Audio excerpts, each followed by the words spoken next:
Salut à tous, on se retrouve aujourd'hui pour une nouvelle critique de film et aujourd'hui on va parler du dernier film Mission Impossible, The Final Reckoning.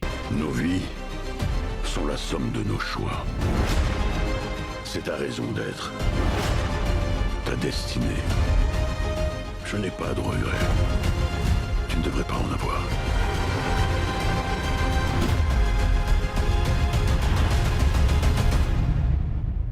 Tu dois me faire confiance. Une toute dernière fois.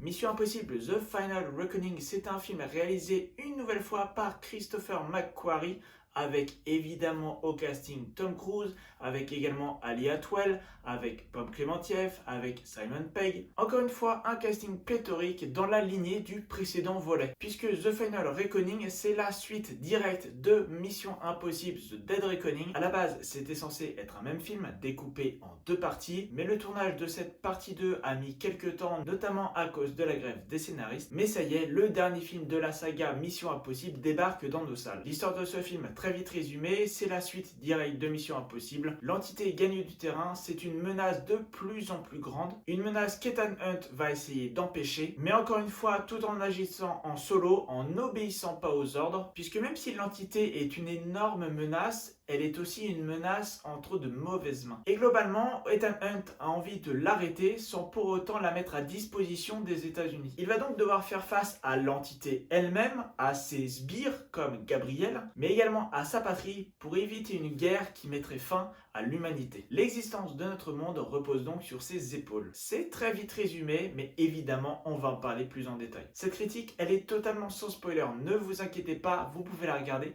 Vous ne serez pas du tout spoilé. Mission Impossible The Final Reckoning, c'est donc un petit peu, sans l'admettre, la fin de Mission Impossible. Déjà, on a Final dans le titre, c'est un bon indice, et même si rien n'a été encore officialisé, on sent que c'est quand même la fin. Tout dans les bandes annonces et le marketing est fait pour qu'on pense ça. Ce Final Reckoning, c'est donc la conclusion initiée par The Dead Reckoning, un film qui a fait un petit flop au box-office, et donc cette suite se doit de le rattraper. Et malheureusement, je ne suis pas du tout sûr qu'il réussisse. Parce que déjà, c'est un film dont la construction scénaristique est très bancale. C'est vraiment différent des autres films Mission Impossible, où Ethan Hunt avait une mission, il devait sauver le monde par certains moyens, et on avait à la fin une plus ou moins belle résolution. Saupoudré de cascades de plus en plus légendaires. Là, on n'a pas vraiment ça. Déjà, le film, il dure 2h50, c'est presque 3 heures, c'est le plus long film Mission Impossible. Et malheureusement, les longueurs, on les ressent un petit peu. Parce qu'avec 2h50, le film prend le temps de poser les choses, mais le pose d'une manière différente auquel on n'est pas habitué. C'est aussi donc la suite de The Dead Reckoning, donc forcément il y a des éléments qui interviennent dont on a déjà connaissance en début de film. Il y a déjà des choses qui se sont passées dans The Dead Reckoning, donc forcément on prend l'histoire à la moitié en gros. Et malheureusement c'est assez bancal, un peu comme si on prenait le film en cours de route. Associé à ça, les nombreux flashbacks qu'il y a dans ce film. La première heure, c'est 1 heure d'exposition pour nous expliquer un contexte, pour nous faire comprendre qu'à peu près tous les films de la saga Mission Impossible ont mené à cet instant, à ce Final Reckoning, mais c'est mis en place quand même avec de gros sabots. On veut énormément nous avoir avec la nostalgie. Il y a vraiment énormément de flashbacks et il y en a même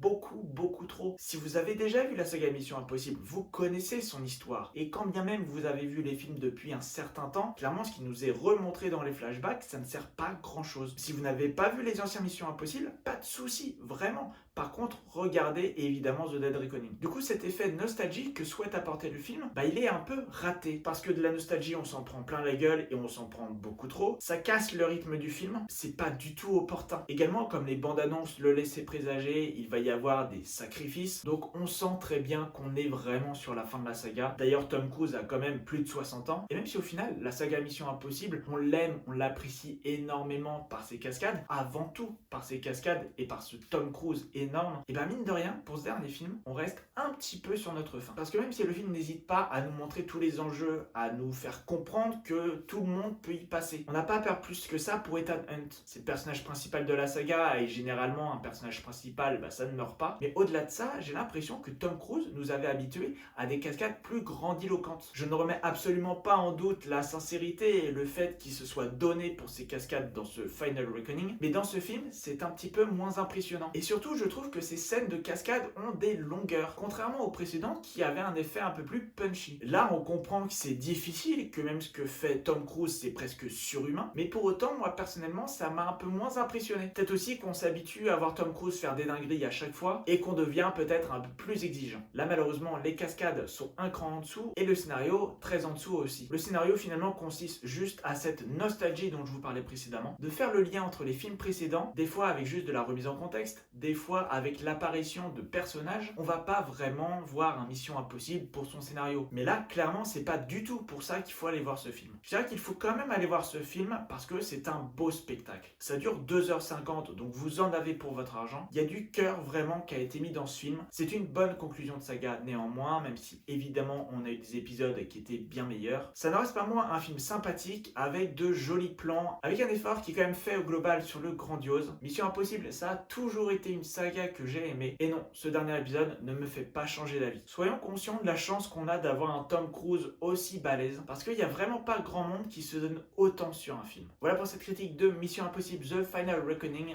J'espère qu'elle vous aura plu. Si c'est le cas, comme d'habitude, n'hésitez pas à mettre un like et à me le dire dans les commentaires. N'hésitez pas aussi à vous abonner et à mettre la cloche. On se retrouve très vite pour de nouvelles vidéos. En attendant, portez-vous bien.